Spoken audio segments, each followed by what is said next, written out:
I feel like I literally don't know how to make a video anymore. It's been a few months since I've vlogged or posted anything, and there are a few very good reasons why, which is what this video is all about. And I know some of you didn't subscribe to me for this kind of chatty content and probably want more educational adulting stuff, but this is my life, okay? And that's all I know what to share about sometimes. So hello sunshines, it's been a very long time, but welcome back to my channel. And if you happen to be new, hello, my name is Lydia and I am a 25-year-old girl living in Singapore with a very ordinary life and trying to make it extraordinary in little ways. The first order of business is that I moved. I feel like I've been constantly moving for like the past 4 years or something. I moved more than I ever have in my entire life. But I moved with my family to a new space, and this is my new room. I don't know how many of you guys remember my old room. It was quite a lot smaller. I feel like I got an upgrade with us moving here. I am still living with my family because, you know, Singaporean Asian things. I will probably only move out after I get married, which may be a little bit sooner than we think, but more on that later. If I'm being honest though, moving really messes me up. I just don't really find any part of the process fun. I did not take any videos whatsoever because it was absolutely not glamorous. Wouldn't recommend. I don't know, something about moving always just frustrates me to the point of like tears. Now that I am at the end of the moving and everything is pretty much settled in, I'm very grateful to be able to have this new space to like spread out. Or even just like having a table that like is mine, you know, like a dedicated workspace. I feel like I am so much more inspired. I am more motivated to do work when I work from home. I'm also more motivated to do like my own creative things. Another one of my favorite things is that I have this little nook here with a floor chair that my boyfriend got for me for Christmas a few years ago. And I can really just like spread out and chill over here, read a book, or just like do work. And it's so nice. I really like it.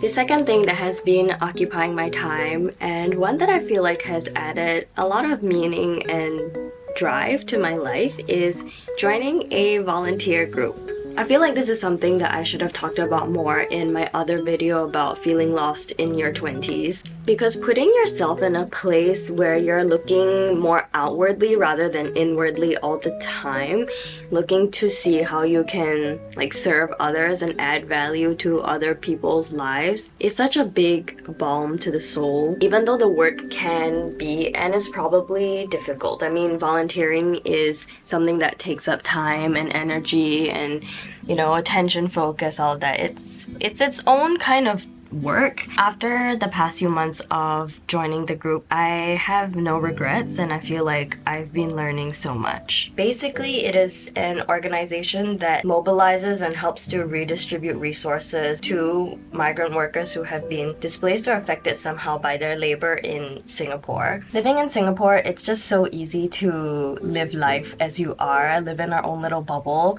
because we're all like privileged in some way or another. Being able to volunteer and like learning from the whole team, all of whom are literally so dedicated, like so hardworking, so talented and knowledgeable about mutual aid and how it can effectively help the people that it's meant to reach. That itself is a privilege to me. And I feel like just throughout the last few months of joining the meetings and seeing where I can help out and seeing like all of the team members at work, it makes me see the beauty in people, and it reminds me of how kind the world can be if we try to make it one through our actions, whether it's big or small.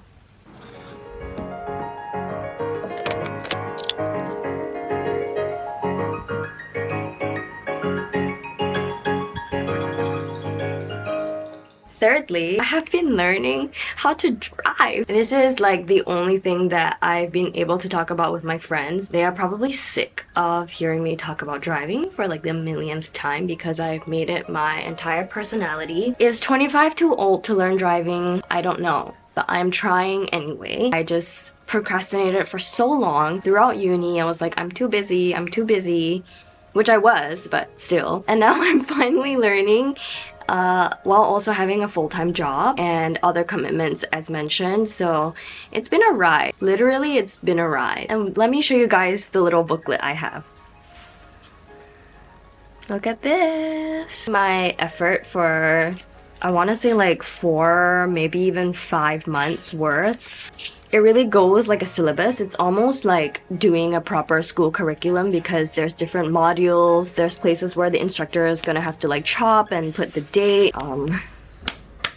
Yeah, this baby has cost me about like $3,000 at this point, so I gotta be learning well. Please pray for me, send me good vibes because I'm going for the test soon, and hopefully when that is done, then I can make like a complete video about it and really show the whole thing to you guys properly.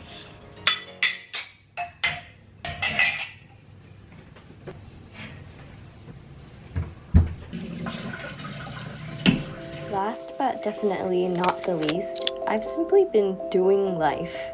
I go to office, I do my work, exercise, whether it's spin or dance or some other activity, and I'm so lucky to be able to travel.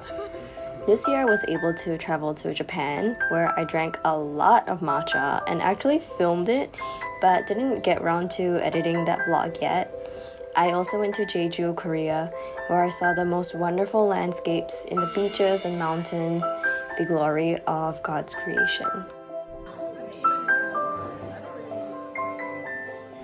And maybe the moment you've been waiting for, I went to Taiwan where I got engaged. This is a story that's best told in person and no doubt will be told many times, but the moment itself was quiet, intimate, and perfect.